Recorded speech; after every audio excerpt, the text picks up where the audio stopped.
আসসালামু আলাইকুম। স্বাগত জানাচ্ছি। আলোচনা করব বাংলা কথা সাহিত্যের অন্যতম ঔপন্যাসিক সৈয়দ অলিউল্লাহর চাঁদের অমাবস্যা উপন্যাসটি নিয়ে। সৈয়দ অলিউল্লাহ বাংলা কথা সাহিত্যের একজন প্রধান পুরুষ। তিনি বাংলা কথা সাহিত্যের ছোট গল্প, নাটক এবং উপন্যাসে সমানভাবে আধিপত্য বিস্তার করেছেন। তবে বাংলা কথা সাহিত্যে তার আবির্ভাব হয়েছে ছোট গল্পের মাধ্যমে। তার প্রথম উপন্যাস লাল সালু, এটি তার সমাজ মনস্ক উপন্যাস। এছাড়া কাদো নদী কাদো এবং চাঁদের অমাবস্যা উপন্যাসে তিনি অস্তিত্ববাদ, চৈতন্য প্রবাহ রীতিগুলো ব্যবহার করেছেন। উপন্যাসে বেশ কিছু বিষয় সৈয়দ অলিউল্লাহ তুলে ধরেছেন। কিছু বিষয় তিনি প্রত্যক্ষভাবে তুলে ধরেছেন, কিছু বিষয় তিনি অপ্রত্যক্ষভাবে তুলে ধরেছেন রূপকের মাধ্যমে। মূলত এই উপন্যাসে অস্তিত্ববাদ, চৈতন্য প্রবাহ রীতি, মানুষের মনের চেতনালোক গুরুত্বপূর্ণ অবস্থানে রয়েছে। এছাড়া তিনি এই উপন্যাসে তৎকালীন রাজনৈতিক পরিস্থিতি, রাজনৈতিক বিশৃঙ্খলা এবং বিত্তবান ক্ষমতাবানদের আধিপত্য বিস্তারের ফলে নিম্ন মধ্যবিত্ত মানুষের কোণঠাসা অবস্থা, বিত্তবানরা যে তাদের ক্ষমতা ব্যবহার করে এই মানুষগুলোকে তাদের হাতের ক্রিয়নক করে রেখেছিল, সেই বিষয়গুলো স্পষ্ট হয়ে ফুটে উঠেছে। এছাড়া ব্যক্তির মনের সাথে পরিবেশের বিভিন্ন পরিস্থিতির যে ঘনিষ্ঠ সম্পর্ক রয়েছে, এই বিষয়গুলো সৈয়দ অলিউল্লাহ এই উপন্যাসে তুলে ধরেছেন। মনোবিশ্লেষণ ধর্মী চেতনা প্রবাহ রীতি এবং অস্তিত্ববাদী দর্শনে লেখা একটি উপন্যাস হলো চাঁদের অমাবস্যা। এই উপন্যাসে ব্যক্তির মনের চেতনা লোকের অন্ধকারে আলো ফেলার চেষ্টা করেছেন সৈয়দ অলিউল্লাহ, কিন্তু পাশাপাশি আরও কিছু বিষয় তিনি তুলে ধরেছেন, যেমন আইন শৃঙ্খলা বাহিনীর অস্বচ্ছতা, প্রশাসনিক দুর্বলতা। এছাড়া ধর্মীয় মুখোশের আড়ালে কিছু মানুষ লম্পট একটা মুখ লুকিয়ে রাখে, সেই মুখের উন্মোচন করেছেন। মূলত 16টি অনুচ্ছেদ রয়েছে, কিন্তু মূল ঘটনার উন্মোচন করা হয়েছে 12তম অনুচ্ছেদে। এই উপন্যাসে অস্তিত্ববাদী মানুষের যে দায়, সেই বিষয়টি খুব স্পষ্টভাবে সৈয়দ অলিউল্লাহ তুলে ধরেছেন। এই উপন্যাসের নায়ক চরিত্র আরেফ আলী চাইলে কিন্তু ঘটনাটি এড়িয়ে যেতে পারত, কিন্তু তার অস্তিত্ববাদী দায় থেকে সে সেটা করতে পারেনি। এই জন্যই তিনি সত্য উদ্ঘাটনে লেগে পড়েছেন এবং সেই সত্য প্রকাশে তার জীবন বিভিন্নভাবে সংকটে পড়বে জেনেও শেষ পর্যন্ত তিনি সত্য না বলে থাকতে পারেননি।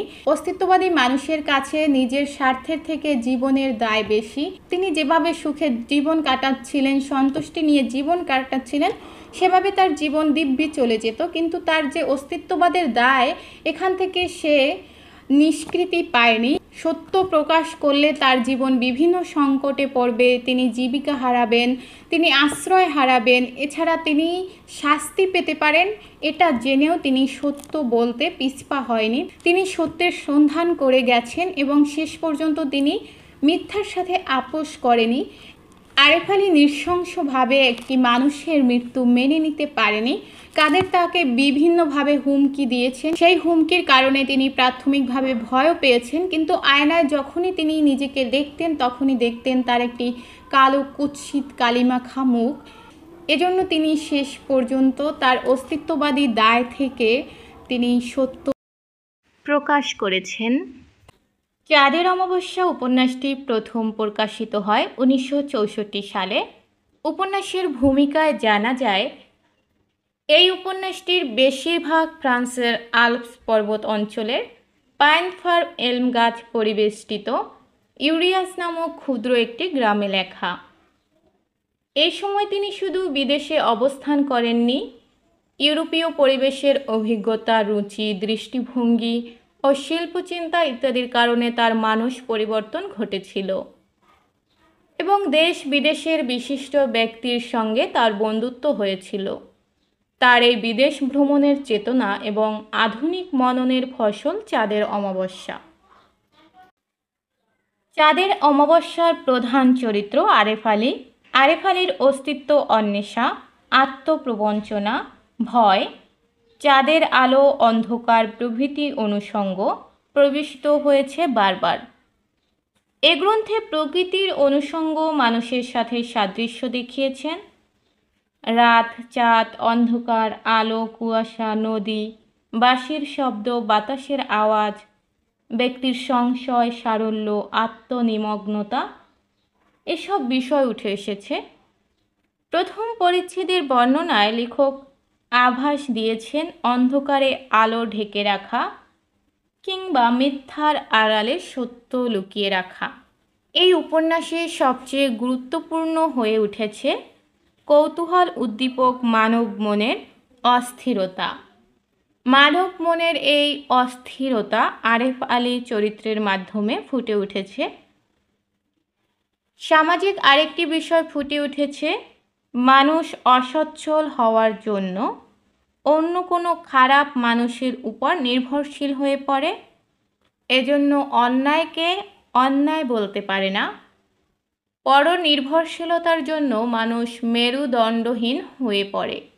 যদিও আরেফ আলী উপন্যাসের শেষে এই সংকট কাটিয়ে উঠেছেন। মনোবিশ্লেষণধর্মী এই উপন্যাসে চেতনা প্রবাহ রীতি, অস্তিত্ববাদী দর্শনের পাশাপাশি রহস্য ঘেরা একটা পরিবেশের আবহ সৈয়দ অলিউল্লাহ তৈরি করেছেন, যা পাঠক মনে উৎকণ্ঠা জাগিয়েছে।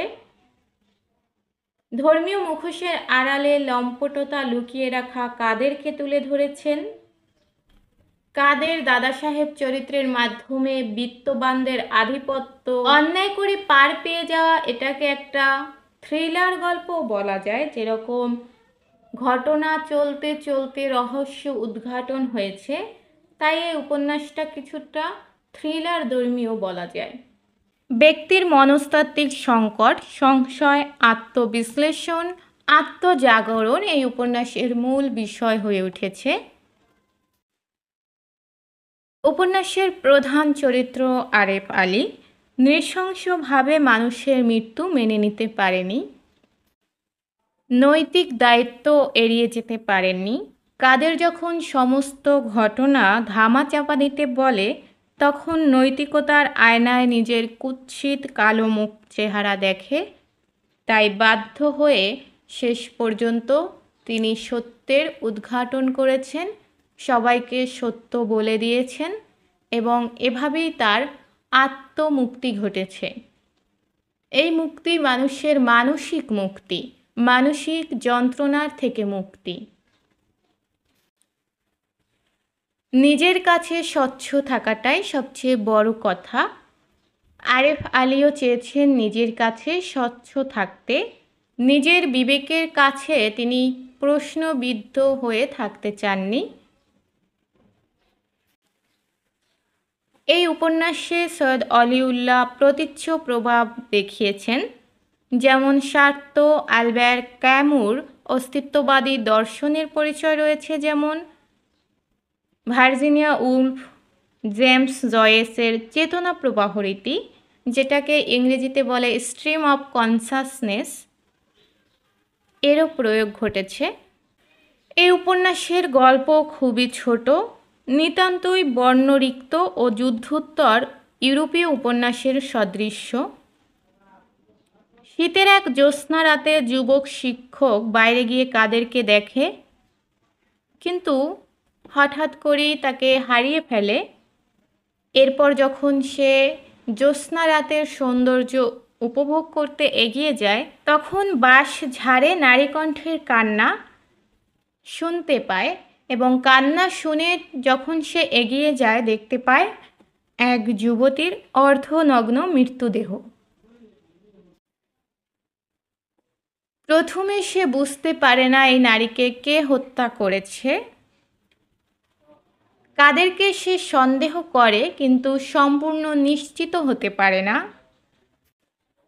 ঘটনাক্রমে সে বোঝে যে কাদেরই হত্যাকারী এবং এই কাজের জন্য কাদেরের মধ্যে কোনো অনুশোচনা নেই। মৃত তরুণীর প্রতি কাদেরের কোনো রাদ্য কিংবা প্রেমজ আকর্ষণের পরিচয় সে পায়নি। একটি নিষ্প্রেম মৃত্যু, অকারণে একটি প্রাণের পতন আরেফকে তাই স্পন্দিত ও প্রহত করে। হত্যাকারীকে শাস্তি বিধানের জন্য সে চঞ্চল হয়ে ওঠে। এই হত্যাকাণ্ড সে যদি প্রকাশ করে তাহলে তার জীবনের সর্বনির্ভরতা মুছে যাবে জেনেও সে থানায় গিয়ে স্বীকারোক্তি করে, বলে কাদেরই মাঝির মৃত স্ত্রীর হত্যাকারী। চাঁদের অমাবস্যাতে বাইরের ঘটনা গৌণ, আরেফ আলীর অন্তর্লোকে সৃষ্ট ঘটনাস্রোতই মুখ্য।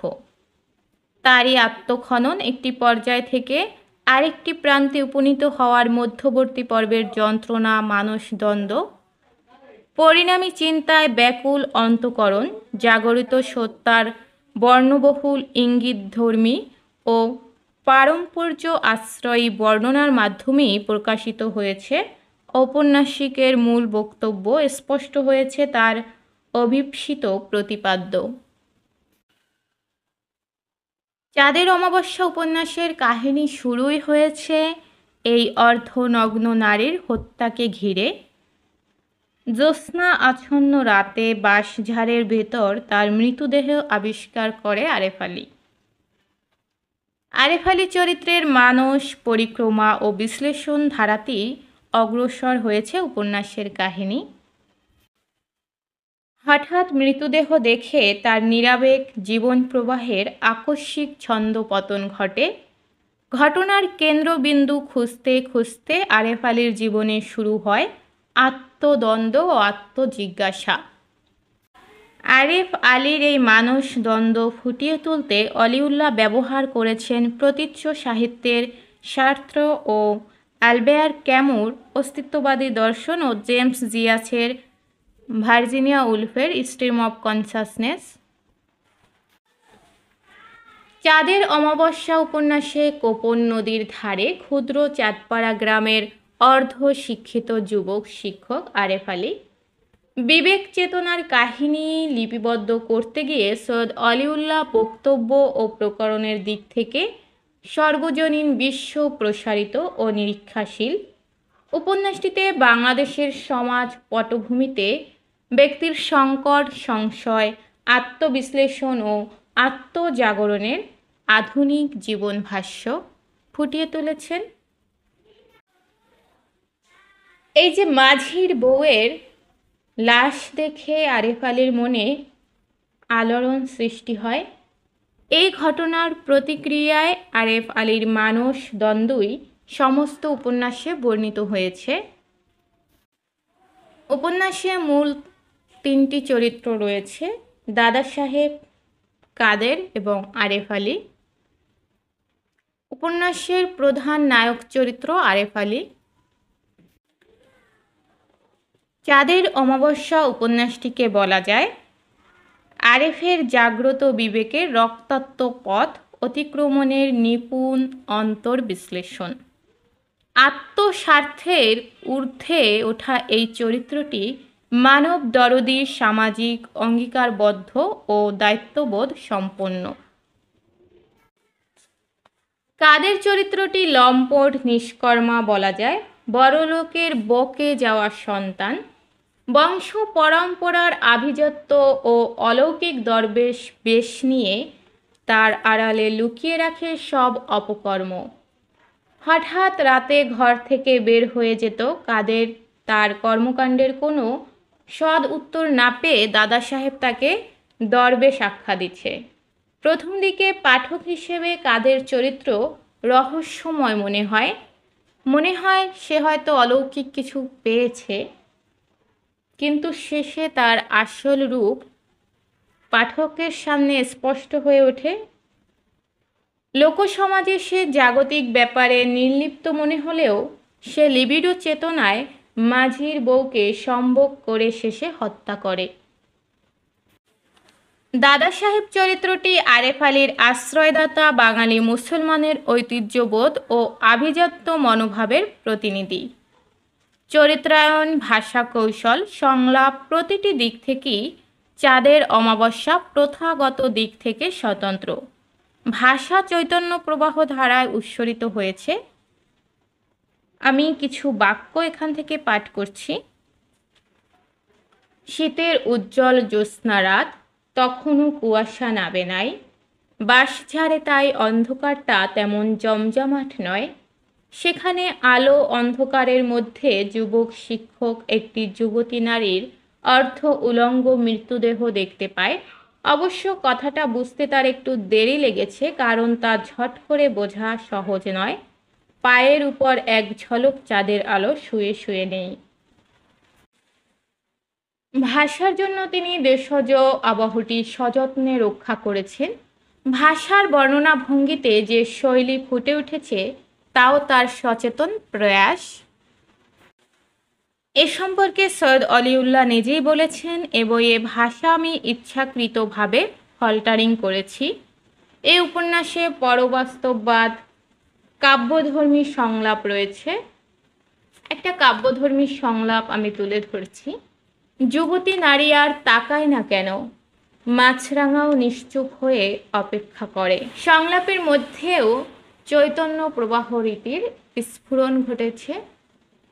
কুয়াশা উঠে আসছে, কুয়াশা না আর কিছু ঠিক বোঝা যায় না, হয়তো একদল সাদা বকরি দেখে যার শিং দাঁত কিছুই নাই। বাঁশঝাড়ের দিকে অগ্রসর হয়ে আরেফ আলী যুবতী নারীর স্বল্প বাস মৃতদেহ দেখতে পায়। ফলে যুবক শিক্ষক আরেফ আলী দারুণভাবে অভিভূত ও আলোড়িত হয় এবং ভয়তাড়িত হয়েই গৃহে ফেরে। রাতের ঘটনার অভিঘাতে তার অন্তঃসত্ত্বার পাশাপাশি প্রত্যাহিক জীবন বাস্তবতা হয় পরিবর্তিত। বিদ্যালয় পাঠদানকালে তার কোনো মন থাকে না, ছাত্ররা তাকে ভাবে অসুস্থ। আরেফ আলী চরিত্র সম্পর্কে ডক্টর রফিকুল্লাহ খান বলেন, এই উপন্যাসের নায়ক যুবক শিক্ষক আরেফ আলীর ব্যক্তি পরিচয়, অভিজ্ঞতালোক, আত্মজিজ্ঞাসা, সত্য সন্ধানের মধ্য দিয়ে একটা কালের সমষ্টি অস্তিত্বের সমগ্র রূপ উন্মোচিত হয়েছে। উদ্ধৃতিটি বাংলাদেশের উপন্যাস বিষয় ও শিল্পরূপ গ্রন্থ থেকে সংগ্রহ করা হয়েছে। আরেফ আলীকে এই মাঝির বউয়ের হত্যাকাণ্ড আলোড়িত করেছে ঠিকই। প্রথমে সে ভেবেছে সে এই হত্যাকাণ্ডের জন্য নিজেই দায়ী, কারণ সে জ্যোৎস্না রাতে ঘুরতে বের হয়েছিল এবং কথা বলেছিল। হয়তো তার কথা শুনেই কাদের এই যুবতীকে হত্যা করেছে এবং সে ভেবেছিল কাদের হয়তো এই নারীকে সত্যিই ভালোবাসে। আরেফ আলী ঠিক করেছিল যদি এই হত্যাটি দুর্ঘটনা হয়ে থাকে, কাদের যদি নারীটিকে সত্যিই ভালোবাসে তাহলে সে এই ঘটনা কাউকে বলবে না। কিন্তু সে দেখতে পায় যে কাদেরের ওই নারীর প্রতি কোনো হৃদয়গত ভালোবাসা ছিল না। তাই সে বাধ্য হয়ে নিজের মনকে শান্তি করার জন্য সব সত্য প্রকাশিত করে দেয় এবং শেষ পর্যন্ত সে চাকরি হারায়, তাকে জেলে যেতে হয়, সে আশ্রয় হারায়। তারপরও তার মানবতার জয় হয়, তার অস্তিত্ববাদী সত্তার জয় হয়। আরিফ আলী মনে করেছিল এই ঘটনা সে প্রকাশ করলে অপরাধী কাদের শাস্তি পাবে এবং এটাও জানতো বড় বাড়ির ছেলের নামে সে যদি এরকম একটা অভিযোগ তোলে তাহলে তার বড় বাড়ির নিশ্চিত আশ্রয় হারিয়ে যাবে। এজন্য সে মনে মনে কাদেরকে ক্ষমা করে, কিন্তু কাদেরের নির্মম স্বীকারোক্তি তাকে আবার ভাবিয়ে তোলে। সে ভাবে অভিজাত পরিবারের সন্তানের পক্ষে মাঝির স্ত্রীকে ভালোবাসা সম্ভব নয়। নারীটির প্রতি কাদেরের ছিল লোভ। আরেফ আলী তখন সচেতন হয়ে ওঠে। সে তখন কাদেরকে জানায়, আমার আর উপায় থাকলো না। কাদের তাকে নানা রকম ভয় দেখায়, কিন্তু আরেফ মনে করে সে এক কঠিন দায়বদ্ধতার কাছে আবদ্ধ। এই দায়বদ্ধতা থেকে সে মুখ ফিরিয়ে থাকতে পারে না। তাই সে সমস্ত ঘটনাটি দাদা সাহেব ও পুলিশের কাছে জানায়। জীবনের অভিজ্ঞতা থেকে আরেফ আলী অর্জন করেছিল দৃঢ়তা, আর এই দৃঢ়তা গড়ে উঠেছিল যুক্তিবোধ থেকে। তাই সে নিরাপদ জীবনকে পেছনে ফেলে এগিয়ে যায় সত্যকে প্রতিষ্ঠার জন্য। শেষ পর্যন্ত দেখা যায় পুলিশ কাদেরকে গ্রেপ্তার করে না, উল্টো আরেফকেই গ্রেপ্তার করে। এমনটি যে হবে সে আগে থেকেই অনুধাবন করতে পেরেছিল, কিন্তু সেই ভেবে স্বস্তি পায় যে যুবতী নারীর মৃত্যুর জন্য সেই যদি অবশেষে শাস্তি পায়, তবে সে শাস্তিটা আসলে যার উদ্দেশ্যে সেখানে তা পৌঁছবে। আরেফ আলীর চরিত্র আধুনিক জীবনবোধের দ্বারা নিয়ন্ত্রিত, আর এ কারণেই সাধারণ একজন স্কুল শিক্ষকের মানসিকতায় এইসব দার্শনিক ভাবনার প্রকাশ ঘটেছে। তার মধ্যে যে জীবনবোধ, মননশীলতা লক্ষ্য করা যায় তা অনেক বেশি উঁচু মানের। আরেফ আলীর চরিত্রের মধ্য দিয়ে লেখক নিজের ভাবনাকে প্রতিষ্ঠা দিয়েছেন। উপন্যাসের মধ্যে অশনি সংকেতের সূচনা ঘটেছে শক্তিমানের অত্যাচারে, প্রশাসনের অনাচারে, শক্তিমানের কাছে আমলাতন্ত্রের বিকিয়ে যাওয়ায় এবং দুর্বলের অসহায়তা। এ উপন্যাসের কাদেরের শক্তিমত্ততা, আরেফ আলীর ভয়, উৎকণ্ঠা, অন্যদিকে তার ক্রমবিকাশমান সাহসিকতা, এই দুইয়ের মধ্যকার দ্বন্দ্বকে লেখক সুচারুভাবে তুলে ধরেছেন উপন্যাসের মধ্যে। যুবক শিক্ষক আরেফ আলী নিজের অভিজ্ঞতার সূত্রে জীবনের যে জটিল রূপকে অনুধাবন করেছে তা তার জীবনে অন্তর্দ্বন্দ্বে ও সত্যরূপে চাঁদের অমাবস্যায় উন্মোচিত হয়েছে। উপন্যাস থেকে একটি উদ্ধৃতি তুলে ধরছি। বাঁশঝাড়ে একটি নারী অর্থহীনভাবে জীবন দিয়েছে, তার বিশ্বাস মানুষের জীবন এত মূল্যহীন নয়। এই যে মানুষের জীবনকে মূল্যহীন ভাবতে আরেফ আলী রাজি নয়, এবং এই নারীর জীবনের মূল্য দিতেই সে নিজের জীবনে এত অনিশ্চয়তা জেনেও সত্য প্রকাশে দ্বিধান্বিত হননি। তাই বলা যায় উপন্যাসের মূল ঘটনাস্থল আরেফ আলীর চেতনালোক। হত্যাকাণ্ড দেখার পর থেকে তার চেতনার মধ্যে বয়ে গেছে নানা ভাবনা চিন্তার স্রোত। সে ক্লাসে পড়াতে গিয়ে অন্যমনস্ক হয়ে পড়ে। হঠাৎ তার মনে হয় কাদের মেয়েটিকে হত্যা করেছে। মানুষের জীবনের যে মূল্যহীনতা, কেন এই হত্যাকাণ্ড, এসব প্রশ্নে আরেফের মনে জটিলতার সৃষ্টি হয়। বাঁশঝাড়ের দৃশ্য তাকে আবেগতাড়িত করে।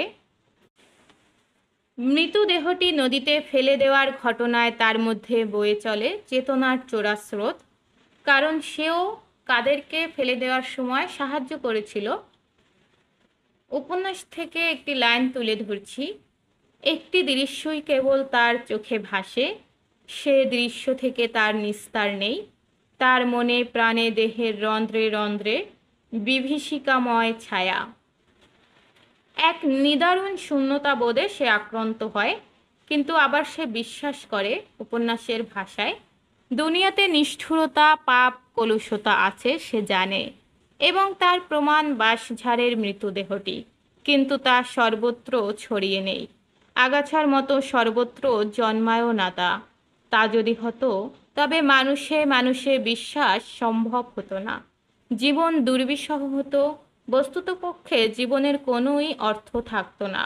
আরেফের হৃদয়ের দহন, তার আত্ম অনুসন্ধান, তার আত্ম আবিষ্কার সবই চেতনার প্রবাহে প্রবাহিত হয়েছে। উপন্যাসে একটি যুবতী নারীর হত্যাকে ঘিরে কাহিনী আবর্তিত হয়েছে, কিন্তু লেখকের আসল উদ্দেশ্য কাহিনী নির্মাণ নয়। হত্যাকাণ্ডকে কেন্দ্র করে একটি চরিত্রের ভাবনা চিন্তাকেই কাহিনীতে স্থাপন করা হয়েছে।